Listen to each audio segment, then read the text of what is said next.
Hello, everyone. Welcome to the Swift Kick Show. My name is Kevin Griffin, and I'm your host for the show today. We're right at 2 o'clock Eastern time, which means we're going to wait a moment or two for a couple people to flow in. Chris, I'm watching the numbers, and they're steadily going up, so that's always a good sign. Everyone out there on the internet, go to the chat on the right-hand side of your screen and say hi. Tell us where you're from. Let us know. Let us know where you're at. So, Chris, remind me, you're in Detroit, right? Yep. I live in Detroit and I work in Troy, Michigan.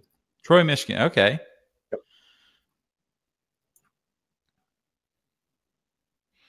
All right. Dylan's from Stanton, Virginia. So I don't know how good your Virginia geography is, Chris, but Stanton is what you call the middle of nowhere. We have a few of those in Michigan.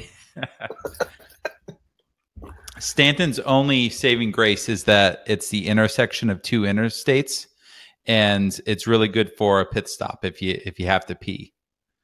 Good thing I fly to Virginia Beach, right? Yeah, you'll fly into Norfolk, which is nowhere near Stanton. Yeah, I'll keep that in mind. Let's see. I have a couple of folks near me. So let's see. Mark is from Durham, North Carolina. Jason from Maryland. Lee from Portsmouth, Virginia. He's actually right near where I live. And I think I know which Lee that is. Cool. Looks like we got Tim and Danae. They signed in. I work with them. They're developers on my team. So. Oh, fantastic.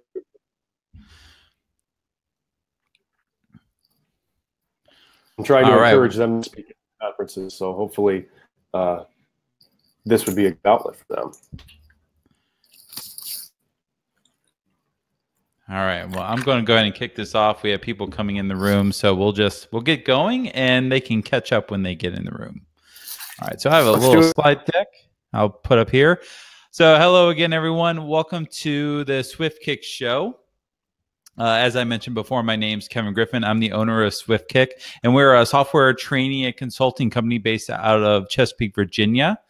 And my mission as a professional has been to just give back as much as possible. I would not be where I am today if it wasn't for being involved in the community and getting active in as many conferences, user groups, and different events as I could. And this is just a way for me and for SwiftKick to give back to the community is with this bi-weekly webinar series. We're on the social medias. We would love for you to connect with us in some way, shape, or form. Our Twitter and our YouTube pages are the most active out of everything that we do, but we're also on LinkedIn and Facebook if you happen to peruse those certain media outlets. We have some great guests coming up, a couple that we're still trying to confirm, but the next confirmed Swift Kick show that we know about is Miss Jenna Carlton. She'll be with us, and I'm not quite sure what she's going to talk about, but I know she has this great talk about relating being a pro wrestler to unit testing. So I'm not sure if she'll do that one, or she'll do something similar, but that's looking to be a great time. We will have an episode of the Swift Kick show in the next 2 weeks. I'm just not sure who that guest is going to be. Likewise, if you're interested in doing an episode of the Swift Kick show, just let me know on Twitter, or you can send me an email at kevin@swiftkick.in, and I would love to get you on the schedule, especially if you're a first-time presenter and you just want to try your hand out at this presenting thing. But you're not here to listen to me. You're here to listen to Chris. And Chris, before we start, I always like to do a little bit of round robin question and answer with our guests. So are you up for it? Let's do it, brother. All right. So the first question I ask everyone is the real simple one. Who do you work for, and what do you say you do here? So I work for a company called United Shore in Troy, Michigan. We're the #1 wholesale mortgage lending company in the United States, and I work there as a UI developer. Excellent. So now tell us your origin story. We know where Chris is now, but how did Chris get caught up in this crazy world of software development? Oh, it's been a long journey. I started around 22 years ago. So I was pretty young, and I started learning a little bit of basic. I got into HTML, and then just it kind of went from there. It's been on and off for a long time. I freelanced for a little while. I worked as an independent contractor for a little while, and then I would say 8 years professionally where I've had a job with benefits. So I've been doing it ever since. So, and I love it. It's my life. I love being a part of the community and doing things like this. So awesome. What hobbies do you have outside of technology? Well, I wish I could say something as awesome as powerlifting, like Emily Freeman did, but I can't, not with my back. And we all know my back is shot. I would say one of my hobbies is horror movies. I love horror movies. I love horror memorabilia. I collect horror movies. So when I'm not doing anything at work or outside of work or speaking, I try to watch as many horror movies as I can. Oh my gosh, what's your favorite? Is that a bad question? No, it's got to be John Carpenter's original Halloween. I actually have a Michael Myers tattoo on my arm and a Pennywise tattoo from it, the original. So. Oh my gosh, awesome. So you're going to talk to us today about CSS. What else is in your tech stack? What do you have a certain sort of back end flavor you like to use? What do you like to use on the front end? So currently, we use .NET here. So we C# and .NET. Front end stuff, usually just HTML, CSS. Preprocessors like less SAS. I tend to focus a lot on accessibility and performance. I advocate for those and speak around the country about that as well. So I know enough JavaScript to get me by, but my bread and butter is the presentation and the structure and the style. Fantastic. Last but not least, looking at the current landscape of technology out there, what do you think you are the most excited about? It might not be something you're actually doing, but what do you see out there and it really makes you, giggle with excitement? Oh, I'd have to say, and I know I'm giving my talk on CSS, but I think it has to be CSS the way that's moving forward. A lot of great things, with FLEXBOX and grid, CSS variables. You got blend modes, a lot of stuff that we weren't able to do years ago, we can do now in the browser, and it's amazing. And I think that's going to just keep pushing the web forward and keep moving and in stride, and it's a great thing to be a part of. Awesome. Well, that's all I have. I'm going to let Chris let you take it over from here. If anyone has questions throughout this session, just go ahead and leave them in the chat. We're going to save them till Chris is all done, but then we'll have a few minutes for Q&A before we wrap up. All right, Chris, take it over. Cool.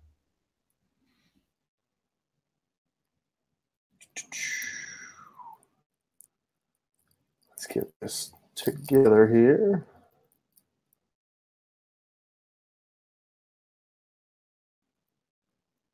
Let's start from the beginning.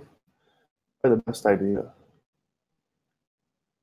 All right, can everybody see this okay?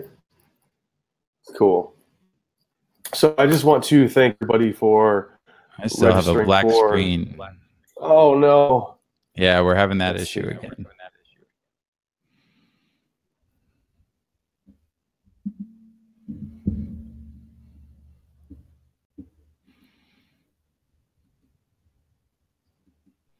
Are we good? Let's give it a second.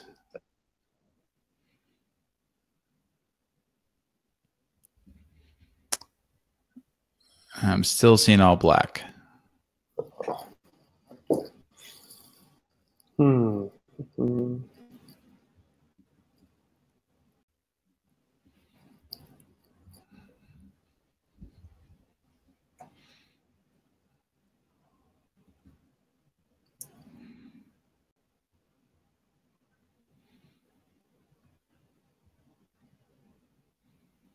All right, I got it. Good? Yep. Sweet. Like I was saying, thank you everybody for registering for this. The title of my talk that I'm going to give to you today is Believe in the Power of CSS. And the way it reads believe in the CSS power of, but CSS is what's important here, so it's in the middle. You can find me on Twitter at Salt Burnham. Shout out to all my Supernatural fans. If you're a fan of Supernatural, you'll get that. You can also check out my website, chrisdemars.com. Kind of goes to a rundown of who I am. I also blog on Medium. There's a link to Medium there for all my blog posts. So just a disclaimer, I love CSS. I love CSS as much as I love accessibility and as much as I love performance. And that is why I speak about all three of those around the country. Why do I love CSS? I get this question every now and then. So I started building web pages about 22 years ago. And I guess you could call me an OG in the world of the web. But when I started, we had HTML. That was pretty much it. CSS and JavaScript came on the scene. They really weren't a thing yet, at least not to the level that they are now. But there are tons of wonderful things we can do with CSS today. Yet, CSS devs and UI devs, like myself, who work solely on structure and presentation, unfortunately, we're sort of looked at as second-class developers in the industry. But I'm here to tell you that the code you write and what you do makes a huge impact. It doesn't matter what part of the stack you work in. You keep doing you, and everything will be good. So thumbs up on that. So when I go to this slide, I usually, for a round of hands to hold up, how many have seen this before? It kind of bothers me a little bit. We didn't just evolve into styled components, being a superior way to write CSS. I don't know when this happened, and this is kind of out of order from what I was told. Somebody put this out of order. But when you really look at it, it's all just CSS.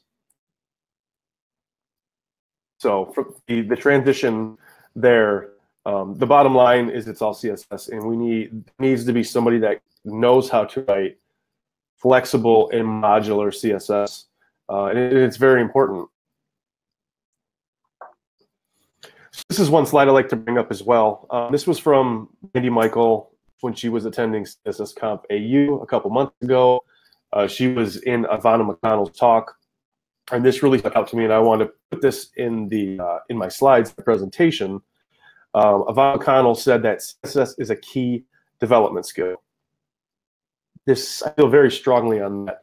It's a very big part of the web, right? It's 1/3 of it, and HTML and CSS are 2/3 of what make up the front end. Knowing how to write flexible and modular CSS needs to be taken serious. This is a skill, and it's not easy. If it was, everybody would be doing it. So we really have to keep this in consideration when we're hiring developers, and we should really be looking for this type of skill set. This was another quote that I love from CSS Conf AU. The piece I took out of it the most was also the problems with how we devalue things like CSS. This kind of goes back to the whole, CSS developers. They're not really writing a programming language, or I can do this with other ways of not having to make it modular or flexible. That's the way it is. CSS is very powerful, and like I said, you need strong developers or developers who care about presentation to want to write it, and it should never be devalued in this industry. So with that being said, CSS is still a thing. It's not going to go away, and I hope by the end of this talk you love it as much as I do. My name is Chris DeMars. I am a UI developer at United Shore in Troy, Michigan. A little bit more about myself. I am an instructor, an instructor assistant, a volunteer, and a speaker for Girl Develop at Ann Arbor. I've also done work with Girl Develop at Detroit as well. I'm a Microsoft community contributor. I co-organize the Ann Arbor Accessibility Group in Ann Arbor, Michigan, as well as the Technology Mentorship Group of Southeast Michigan. Two very, very great meetups. I love being a part of those. And this is me. I spoke at Dev a couple weeks ago, which is a meetup group here in Michigan. It's a female-focused meetup group, but everybody can be a part of it. I was giving one of my accessibility talks. I love community. I love community a lot. I love bringing people together. I love advocating for things. I try to speak at meetups as much as possible, or try and have a hand in things as much as possible. I'm also a conference speaker, so I speak around the country. I'm speaking internationally in June. I love it. I love community and bringing people together. I also work on the accessibility of the RxJS docs with Ben Luker and a bunch of other amazing people. So yeah, if you haven't checked out RxJS, definitely give that a try. It's pretty cool. Like I said, I work on the accessibility of those docs. I also love horror. And if I were to be giving this in a room, I would ask everybody what their favorite horror movie is. But mine is the original Halloween, so that's something I love a lot. I'm really passionate about horror. I'm also addicted to tattoos. If you've seen me or have been watching, I'm covered in ink, so that's a thumbs up for me. I live in Detroit. Detroit is a great city. I work just outside of Detroit, and yeah, it's a great city. I also have my own podcast. I host a podcast called Tales from the Script. It is a front-end focused podcast mixed with a little bit of horror. So if you want to be a part of that, if you're a front-end dev and you have something to say, you're passionate about something on the front end, please get at me. Twitter, it's Tales FTScript, and then on the web, it's eftscript.com. You can also listen on Google Play, I believe Stitcher, as well as iTunes. So before I do get started with this, Huey Kravitz, she's a great developer. She does a lot for community. She did give a talk called The Power of CSS, and she gave it at Front Trend 2017. Now, after I was putting my talk together and submitting it, I was unaware of this. But since the title of hers is similar to mine, vice versa, I wanted to give her a huge shout out. So everybody go check her talk out from Front Trend 2017. She's amazing. She loves CSS. I love that she loves CSS. We all love CSS, so we're cool.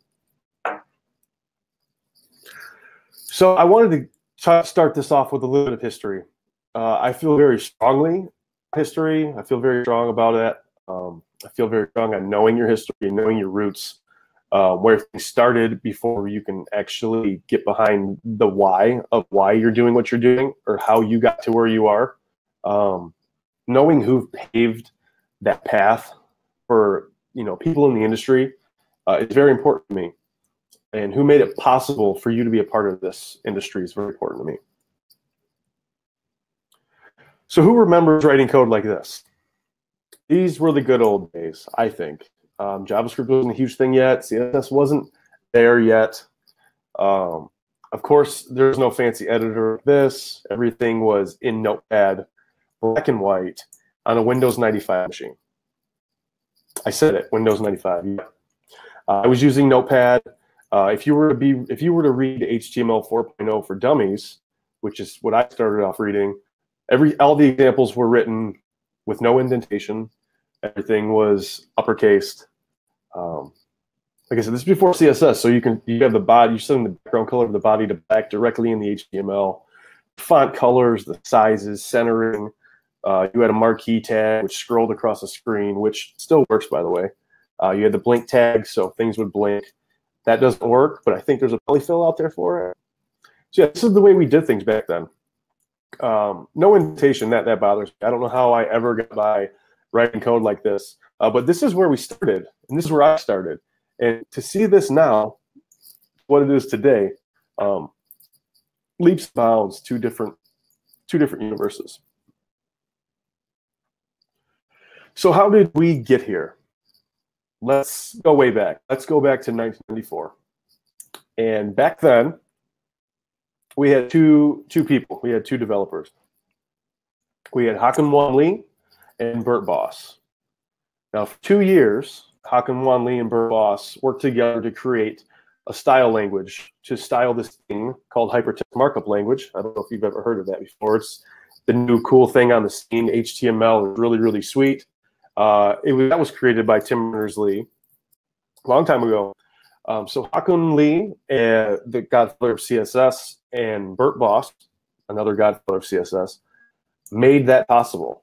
If it wasn't for them, we would not be where we're at today. So my hat is off to them.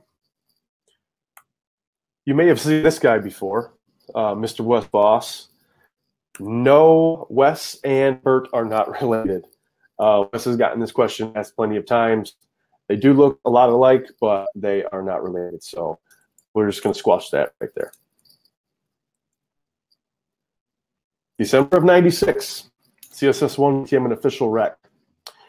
The state of the web as we knew it would change forever. The way we design experiences would change in ways unimaginable. And that is a great, great thing. So this brings us to the topic of what's new. What's new out there in 2018?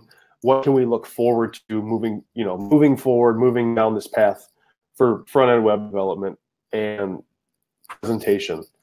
We have a lot of new things, a lot of new CSS awesomeness coming down the pipe, and it's literally mind-blowing. It's an exciting time for developers, designers, anybody that's working on the front end.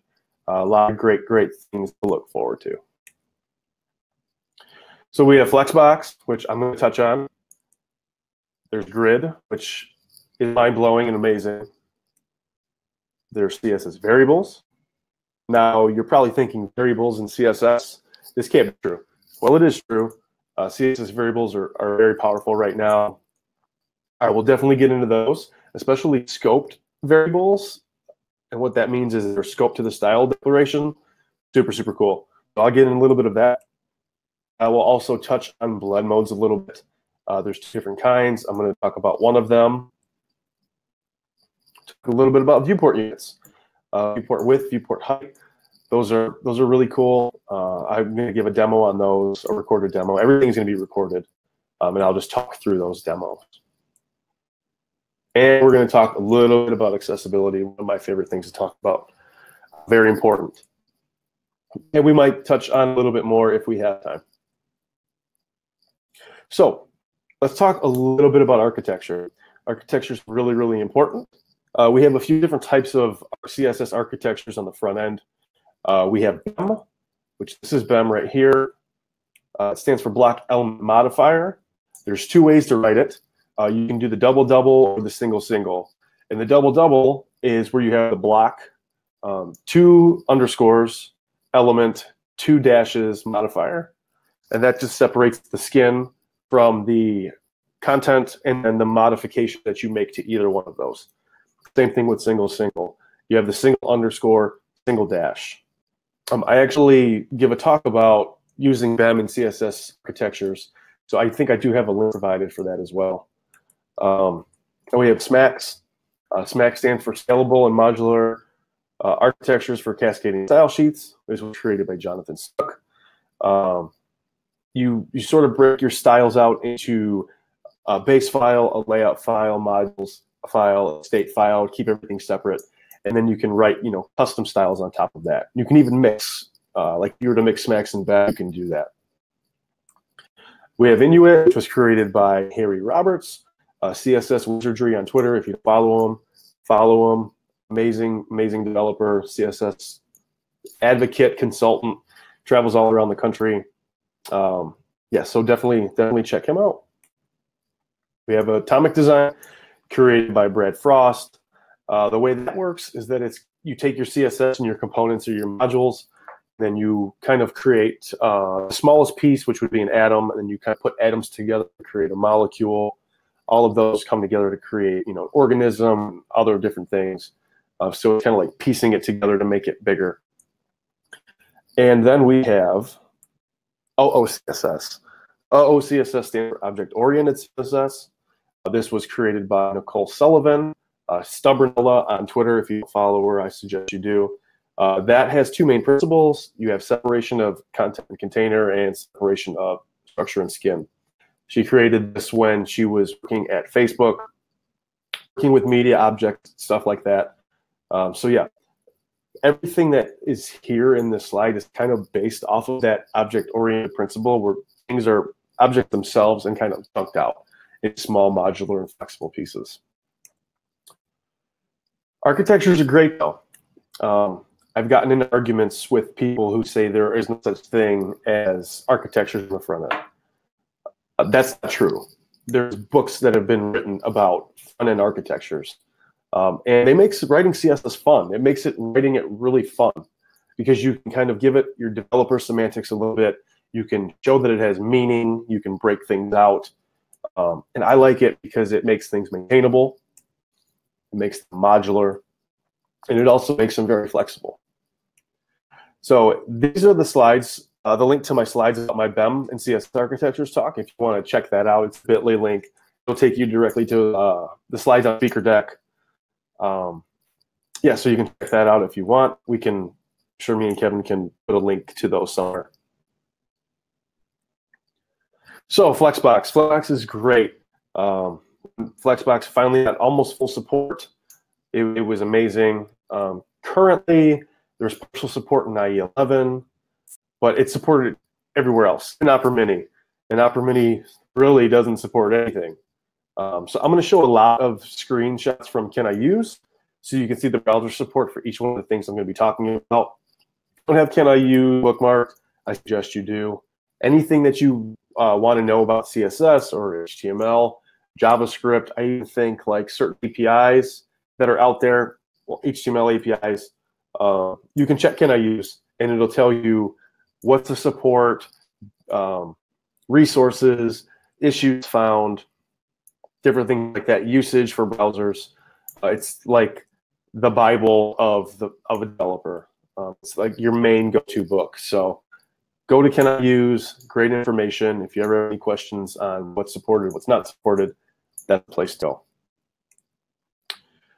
So one of the reasons FLEXBOX is so great is because it's one-dimensional. Now, what do I mean that it's one-dimensional? This is what I mean. With FLEXBOX, we have two axes. We have the x-axis and the y-axis, or the main and cross-axis.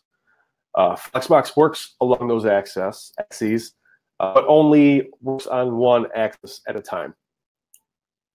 Now you have a main axis, which is horizontal, so it goes left to right. You have a cross-axis, which is vertical, so it goes top to bottom. Now the axes are determined by the direction that you're flexing your parent container. So by default, flex direction is row, so it's going to go right to left or left to right. Now, if you were to switch that and do flex direction column, your main is going to go top to bottom, and your cross is going to go left to right. So it's very important to keep in mind and make sure you know which direction you're flexing things, because that can take all the flex items and change things around. Different properties will act differently depending on the direction that you're flexing parent. So make sure you're very cognizant of that when you're using FLEXBOX. So when the flex direction changes, so do the axes. I gave this talk this past weekend at Twin Cities Code Camp, and I asked this question right here. What is the #1 problem we have with CSS? Anybody? The #1 problem we have with CSS is centering. Centering things. Horizontal, vertical, horizontal and vertical. It's always been a problem. Spacing stuff with margins, paddings, negative margins, using transforms to position things. No longer do we have to do that. Would you believe me if I told you that it only took 3 properties on flex parent to center something horizontally and vertically? It's true. Check it out. So what I'm doing in this demo is I am taking the flex parent, which I called main title, and added a display of flex to it. And then I'm adding a flex direction of column just for sanity's sake.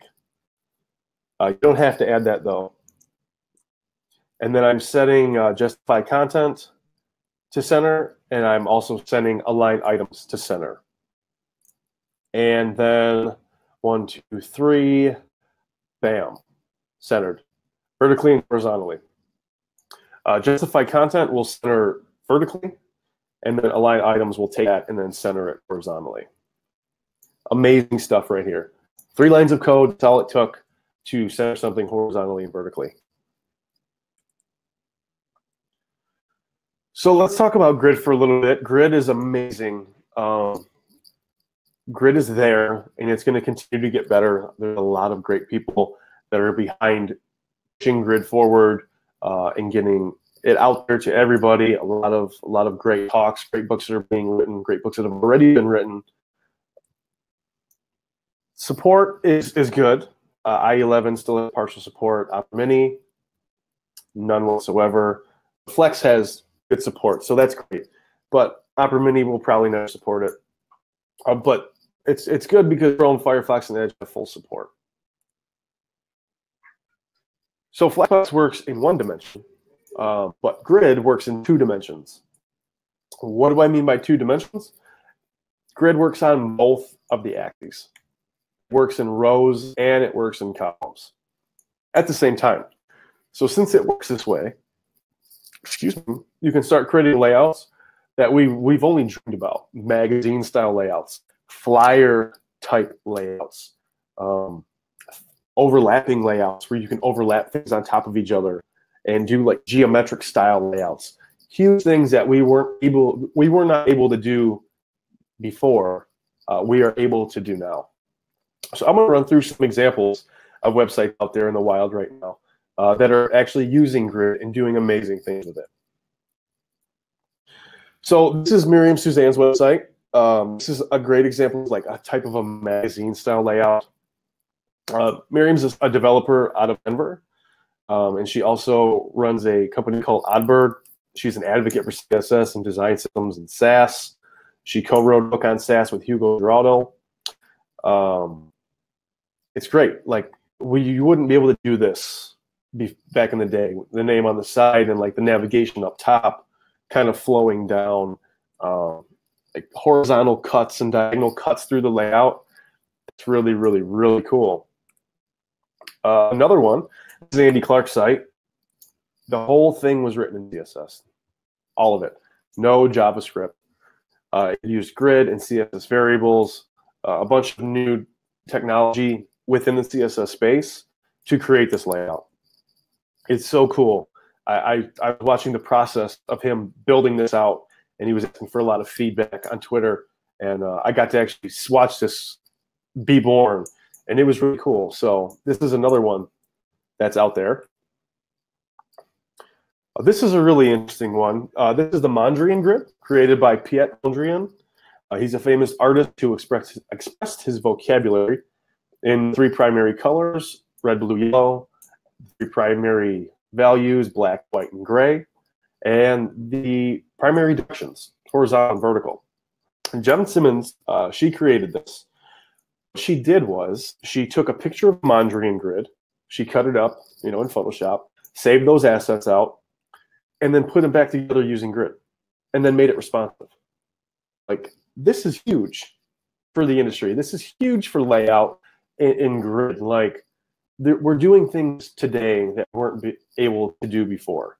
And Jen has tons of great examples using Grid and FLEXBOX. She has her own YouTube channel called Layout Land. She goes through all these new things. So if you get a chance, check that out. I highly recommend it. Here's another one, some type of a flyer or magazine layout using Grid that Jen Simmons did as an experiment. In this experiment, though, or in this example, I'm using Firefox Dev Edition to show off a little of what the features their dev tools can do. I'll get more into that a little bit later, but you can see how you can see grid lines and you can see the tracks and the the grid lines. So that's really cool. What Firefox is doing right now is amazing. So I definitely will get into that. So here's an example that I did in CodePen, doing the Holy Grail in Grid. Doing the Holy Grail is kind of one of those code exercises that you get sometimes when you're looking for a new job. They'll say, hey, we want you to build this using whatever technology you want, but don't use a responsive framework like Bootstrap or Foundation or skeleton, host. There's a handful of them. So I built this in Grid. In the example, I'm setting the divs with a class of Grid to display Grid. Then I'm setting the Grid template columns to 150 pixels, auto, 150 pixels. I set the Grid template rows to auto, 1FR, auto. And 1FR is a new unit in CSS. That is stands for fractional. What that does, if you put 1FR onto something, it'll take up a fraction of what's left of that space, which is really, really cool. I'm setting a grid gap to 1M. You can set it to whatever spacing you like.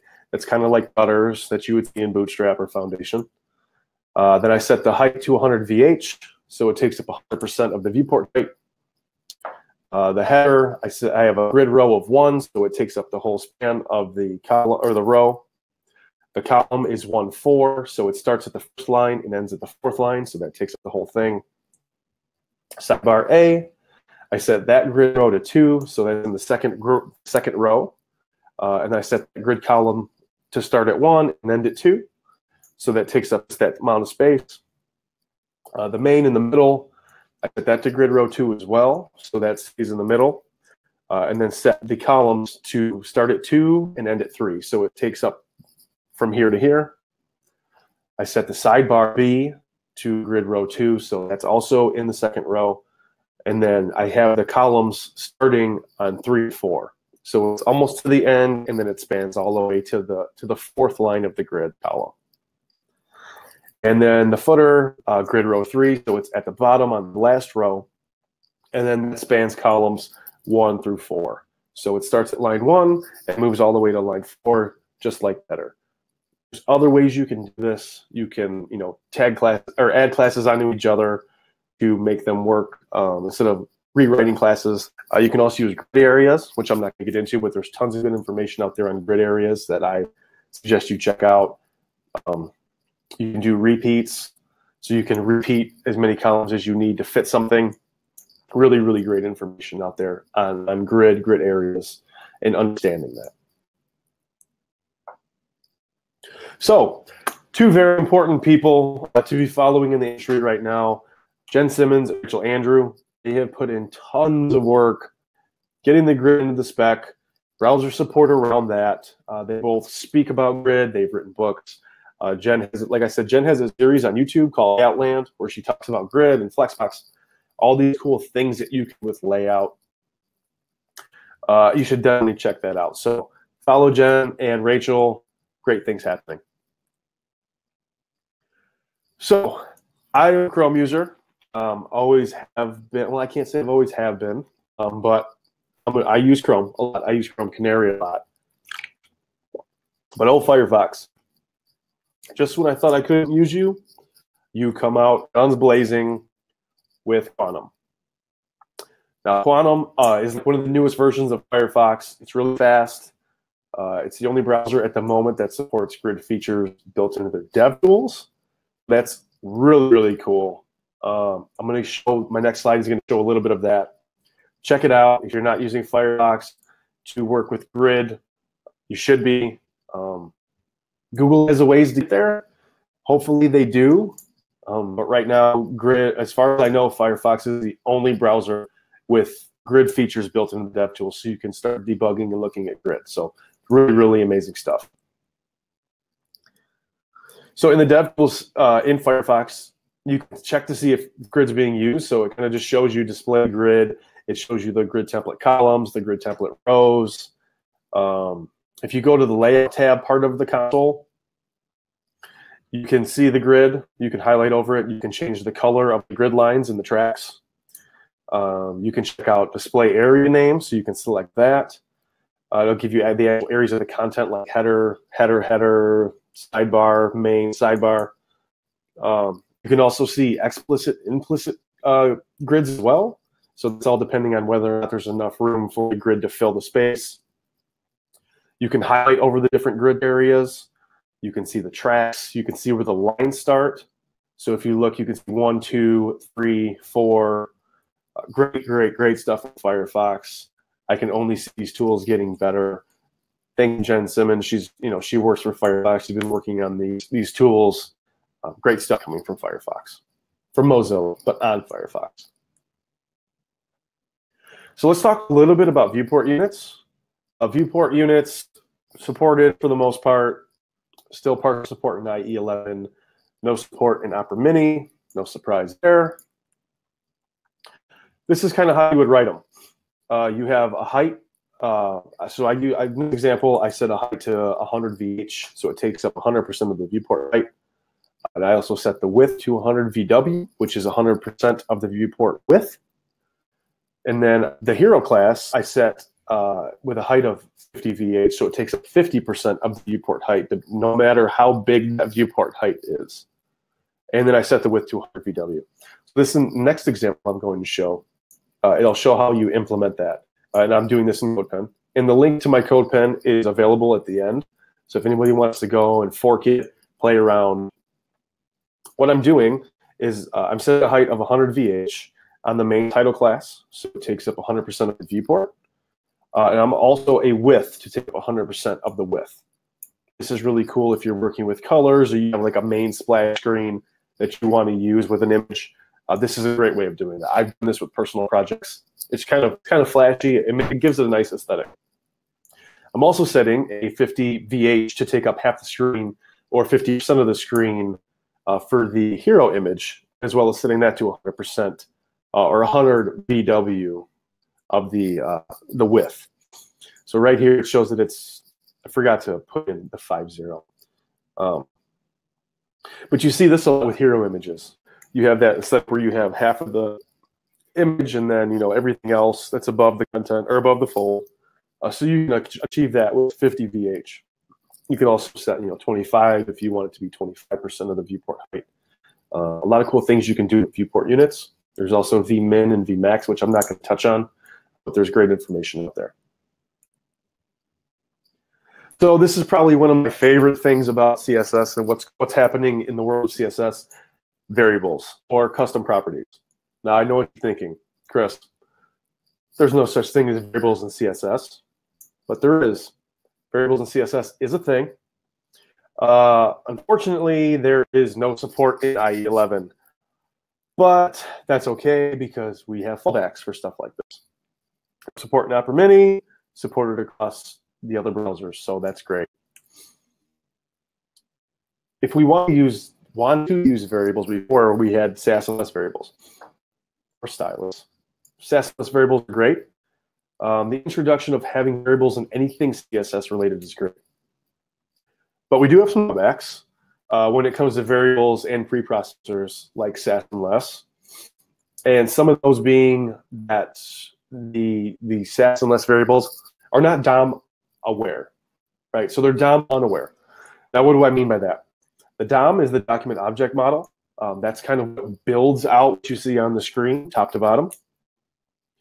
The DOM has no knowledge of SAS variables or less variables because they're not compiled in the browser. They're compiled before runtime. So the DOM doesn't know they exist. They only know the output that exists from those variables.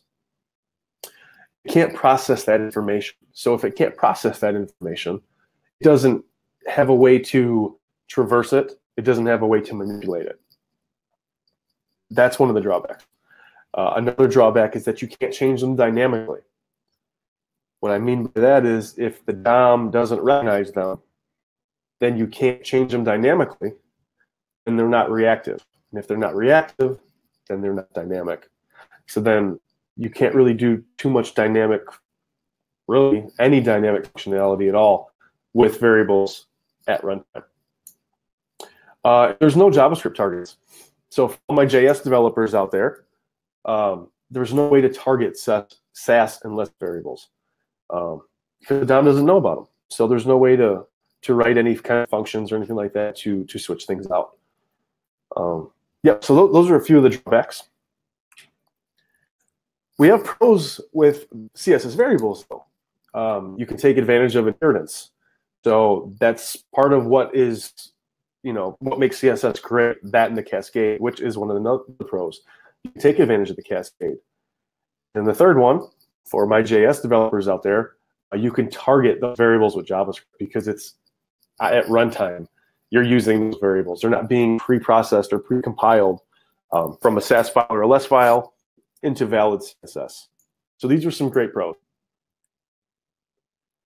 We do have some use cases for custom props. If you're wondering a few of the different use cases to actually use these in production day, or for a personal project, whatever, you can emulate non-existent rules. This one is really cool. I watched the actual demo of this.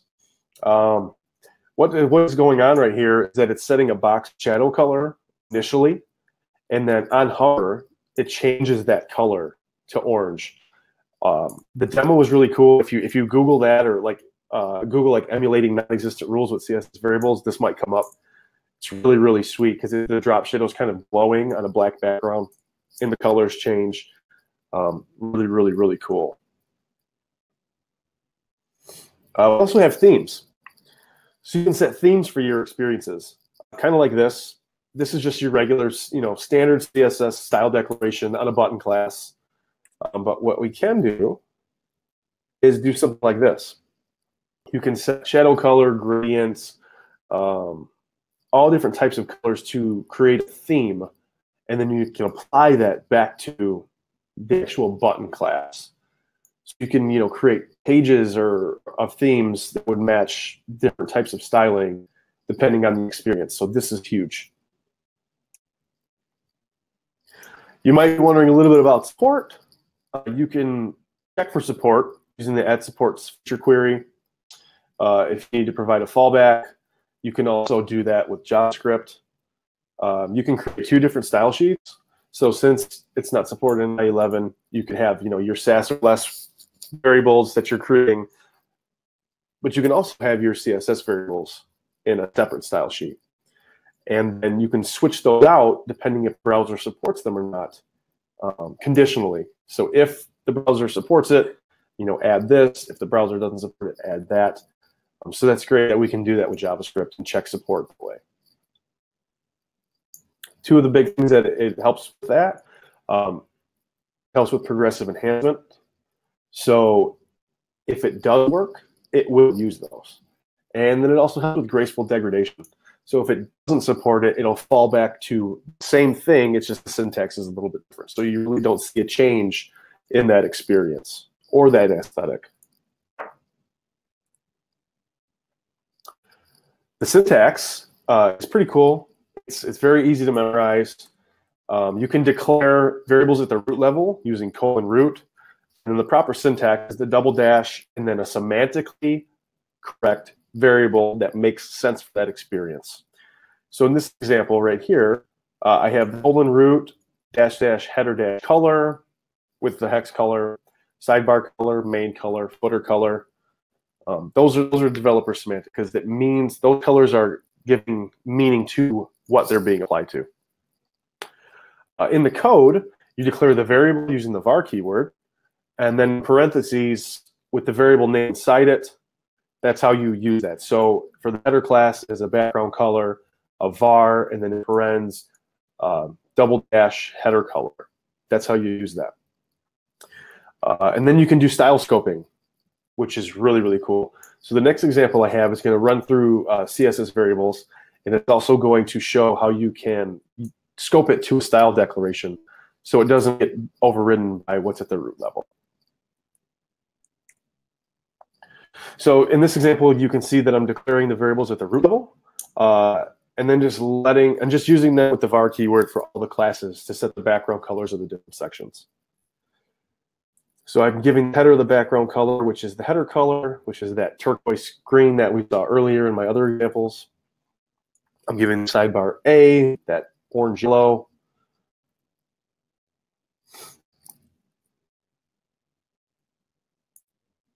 Main is that red, pink, fuchsia color.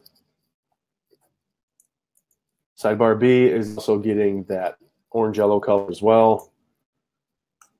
And then the footer is going to get the purple. I love these colors. Kind of remind me of Discovery Zone when I was a kid.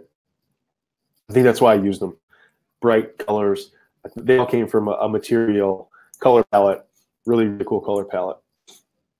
So right now, I go back and I change the background color on the header class using style scope or variable scoping, which is really powerful.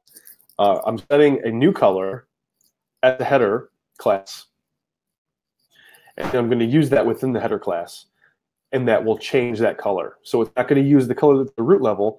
It's going to use the color that's in the style declaration, and I can use just that by itself and keep going on with the rest of the colors if I felt like it. That is super powerful. I think that's one of the things I like most about CSS variables is that you can style scope at your style declaration. Good stuff. So let's talk about blend modes for a little bit. Blend modes are really cool.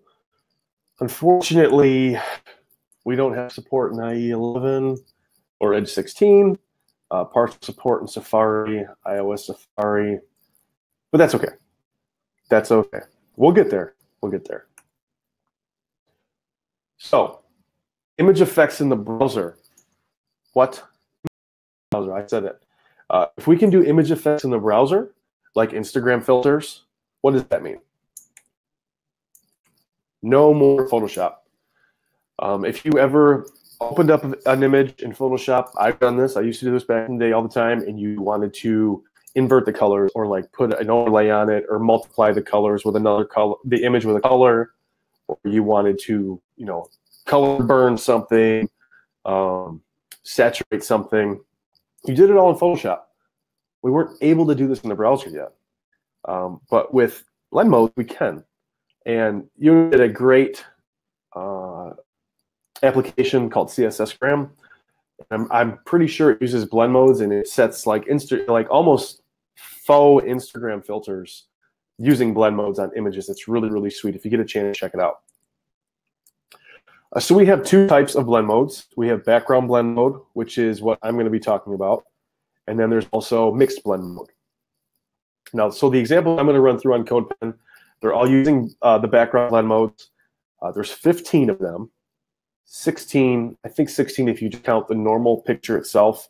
But I'm going to discuss what the 6 of those 15 are actually doing. With mixed blend modes, we have 3 different types. There's initial. So you get the default setting of the property that does not set a blend mode. You get inherit. So it inherits the blend mode from its parent. And then you have unset. Unset removes the blend mode from an element. So in this example on CodePen, I start with multiply. I have the class of multiply. I'm setting a background color and the background blend mode to multiply, and this is what you get. So multiply, the meaning behind that is the background image and background color are multiplied. Typically, this leads to a darker image than before. The second example, I did screen. Both image and the color is inverted, and then it's multiplied and inverted again. These are all things you can do in Photoshop that you can do now in the browser. Overlay, the background color is mixed with the background image to reflect the lightness or the darkness of the backdrop. We have darken. So if the background image is darker than the background color, then the image is replaced. Otherwise, it is left as it was. We have lighten. If the background image is lighter than the background color, the image is replaced. Otherwise, it's left as it was. And then you have color dodge, which already ran through that. The background color is divided by the inverse of the background image. So that's very similar to the screen blend mode.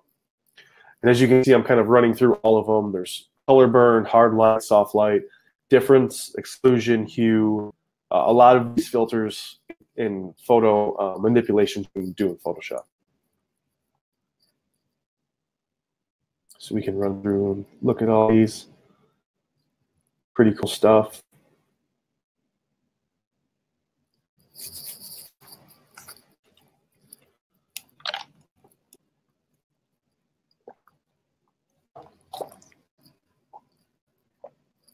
Cool. So yeah, that's background blend modes.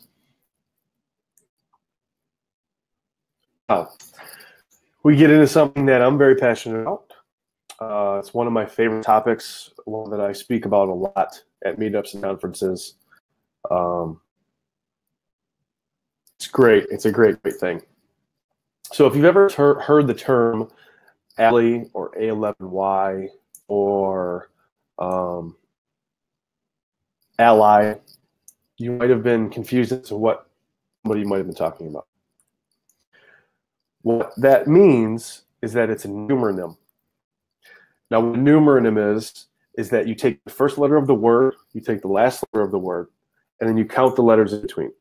So you have A, you have 11 letters after that, and then you have Y, and then you smash those together, and then you get A11Y, or ally. Other places that you might have seen this, internationalization, which is I18N. There's 18 letters in between I and N. Localization, L18N. Those are called numeronyms. We have a lot of these in the industry, but the three most common ones that I think are A11Y, internationalization, and localization. So if you ever wonder what it is, it's a numeronym. So we have focus. What is focus? Well, first it's a pseudo class. It's most often written like this. You have colon focus. This is the visual cue that has been given to an element on a page. Anytime you get like that gray ring or the blue ring around an element, like an input or a button, that's focus. You bring focus to that element. If you see something like this, please fix it. That's not good. What this is doing is it's removing focus, the focus outline around elements for both keyboard and mouse users. That's no bueno. We can't do that. So if you see an outline 0 or outline on, see why that was applied, and then add something later down the line to put that focus back in. And if you have to match your branding with, you know, background colors, font, anything like that, you can change all those things on focus. But just make sure you add that back in. So in CSS, we have things like resets. There's two main resets. You have Eric Meyer's reset and you have normalize. Eric Meyer's reset, he sets the focus to 0. But he explicitly says to add that back in, however, so that you choose in your own style sheet. You have to make sure you do this because, like I said, if you remove focus, you're removing it for everybody, not just mouse users, not just keyboard users. So always be cognizant of that. This is kind of what focus does. It focuses on inputs and buttons, some other elements. In this example, there's a native input and 2 native buttons. You can see that when you click on them, you get the focus ring around them. The purple button is a native button, just has some custom styling on it, but it still gets that focus ring. So when you're tabbing through or you're using your mouse, you know exactly where you're at. The good thing about that is, let's say you took the focus ring off, or you set focus to 0 or none, and you had 2 inputs. You had a username input and you had a password input. Well, you put your username in, and you think you might have tabbed or focused to the password input, and you start typing your password, and nothing is showing up because you're typing your password somewhere else. That's not good. You want to know exactly where you're at in that experience, especially if you're putting in, you know, confidential information like that, or even like a social security number. So having focus is a great, great thing, and it helps with accessibility a lot. This is a great one. I actually wrote a talk about this. The talk is called Focus. I'm actually giving it at RevConf here soon. Focus visible used to be focus ring. It was changed at the end of last year. It's a pseudo class. It doesn't have full support yet. It is in CSS4 spec. There is a polyfill out there. This is the CSS4 spec right here. It's there. It just doesn't have support yet. The polyfill can be found at github.com/wicg/focus-visible. A couple engineers at Google, with I'm sure more people, worked on this, made it what it is. It's really, really cool. What this does is that this line of code right here takes focus away from mouse users, but then it adds it back in for keyboard users. So really, there's only 2 lines of code. You have to, you know, add your JavaScript at the bottom, which is just one line, and then you just put this in your CSS, and this takes care of everything. Now you might be asking, Chris, why would mouse users not want focus around inputs and buttons? Mouse users tend to get aggravated with these types of aesthetics. They know where they're at in the experience. They don't need a reminder. Keyboard users, on the other hand, they don't have that luxury of being able to use a mouse, right? So what this does is that based on heuristics, the browser can tell whether or not you're coming from the keyboard or whether you're coming from the mouse. Then it adds or removes focus ring depending on the input type. So there is a demo for this. If I do have time, I'll run through it at the end. Yeah, this is really great. I suggest if you use it right now, you could start using this polyfill in production. Even personal projects, play around with it a little bit. Really, really cool. So I'm going to skip that demo time. Here's another one. I just found out about this a couple weeks ago. This pseudo class right here, Focus Within. This is really, really cool, especially when I saw demos of it. The way you write it, you have a parent container, so like form. You have a form, and then you add the Focus Within pseudo class to that, and you set the background. You can set the background to whatever you want. You set the color to whatever you want. And what this does is that when you focus on a child element of the parent gets focused. So you can change the way that looks. This example is really cool. What I'm doing, I just set the Focus Within. I think the background is orange and color is black. And so when I focus on that input with my mouse or my keyboard, the parent container gets focus. So you know that, hey, this is where I'm at in this experience. You can change that. I think I changed it to red as well, just to show the example. Really, really, really cool stuff. So hopefully everybody now feels this way about CSS. I'm wrapping it up here in a second. Show of hands. I know I can't see you, but hopefully everybody has their hand up. Now they know all these new cool things about CSS, things that are going to be happening, browser support. I hope everybody has a newfound appreciation for CSS, writing CSS, and learning one of the things that makes the web great. Here are some resources. So I can tweet a link out to my slides later, or tweet out a link to these resources after the fact. A lot of great information out there. So much, couldn't even add it all here. So yeah, definitely, Google CSS Grid and all the people that are making things happen out there. Really exciting stuff. And that's it. That's my time. Thank you again. My name is Chris DeMars, Salt and Burn on Twitter. The link to my pen is right there, so you can check out all those examples. And then there's a link to the slides as well. Awesome. Thanks, Chris. Let's see. If you have any questions for Chris, please put them in the chat.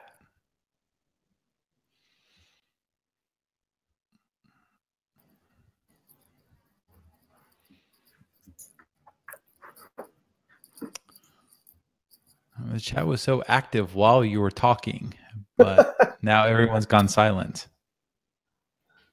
I think I blew everybody's minds. That's what happened. You did. All right. Dylan asks, can you run blend modes on an image tag, or does the image have to be defined in CSS? That is a good question. Let me Google that. I know that. Blend modes. I think that's why I use the background blend mode, because you can do that. CSS blend modes. I believe the mixed blend mode you can put on images. Let me see here.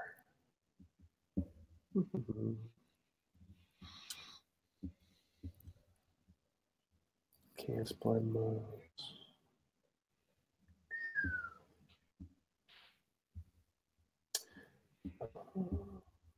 I think you can. Don't quote me, but I'm pretty sure that you can do it on images. All righty. Next, we have Jason. Are CSS blocks good, bad, or ugly? CSS blocks. Are we talking about CSS blocks, the new thing that Chris Epstein was talking about, CSS blocks? I haven't done much research into it. But if LinkedIn is doing it and Chris Epstein gives it the thumbs up, then I will do it. Awesome. Is there a recommended sandbox for playing or learning? You were using CodePen, right? I would definitely use CodePen. You can sign up for free, and it's great. You can write your HTML, CSS, JavaScript. You can actually import libraries using like their built-in CDN. Very powerful tool created by one of the creators, Chris Coyier. Runs CSS tricks. Yeah, CodePen would probably be like de facto spot sandbox to work with Grid and anything and just play around. Awesome. All right. Anyone else? Folks are starting to drop out. All right. Well, if you have any questions at all, this will be up on YouTube sometime in the next week. You can come back and watch it because I know I'm going to come back and watch it because there was a lot of really good information in there. Chris, again, thank you for joining us today. And thank you to everyone out there in the audience. And we'll see you back here in 2 weeks. And Chris, I will see you in less than a month at Revolution Conf in Virginia Beach, Virginia. May 17th and 18th. Tickets are still available. I actually know at least 2 or 3 people in the chat that will be at Revolution Conf as well. So make sure, folks in the audience, you come up and say hi to Chris. Tattoos and beard. Not hard to miss. All right. Everyone have a great afternoon. Thank you.